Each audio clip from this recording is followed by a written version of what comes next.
बस मुझे भूख नहीं है और बस। थोड़ा सा और खा लेना, ऐसे तो कंडीशन और खराब होगी। 2-4 चम्मच और। नहीं, नींद आ रही है मुझे। जाहिर है दवाओं का असर जो है।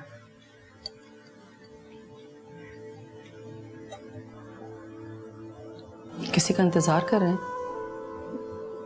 नहीं, किसी का इंतजार नहीं। पता है शेरियार, जो आपका अपना होता है ना, वो कभी भी आपको इंतजार की अजियत से 2-4 करके आपका इम्तिहान नहीं लेता। ठीक कह रही हो नाया, मुझे किसी का इंतजार नहीं है, क्योंकि जो मेरा अपना है मेरे साथ है।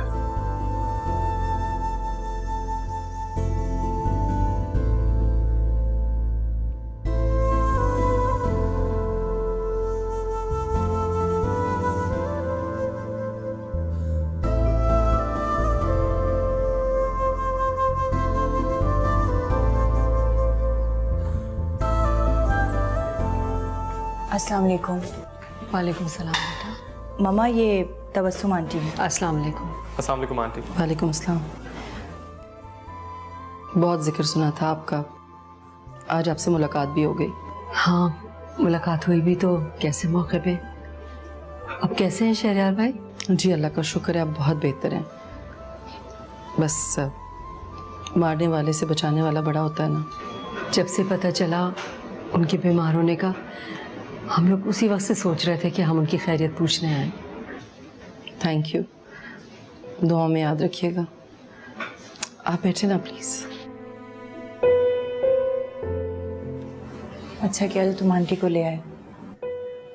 अंकल कैसे हैं? बेहतर है। इनके साथ रात कौन रुका था? मामा ही थी, तुम और साहिर तो ऑफिस में थे। कोई बेहतरी की उम्मीद है? इंशाल्लाह 100%। इंशाल्लाह। तुम परेशान मत हो, आंटी को संभालो। इस वक्त इन्हें तुम्हारे सहारे की जरूरत है। You're right। जानते हो तुम फैसल, डैड ने जिस फैमिली के लिए हमसे झगड़ा किया, उनकी गलत बातों पर पर्दापोशी की, आज उस फैमिली का कोई भी शख्स डैड से मिलने तक नहीं आया। तुम ये तो देखो वो किस तरह एक्सपोज हुए हैं। मैं कह रहा था इन सब की असलियत बहुत जल्द सामने आएगी, और देखो किस तरह आई है। ठीक कह रहे हो तुम। एनीवे तुम बैठो।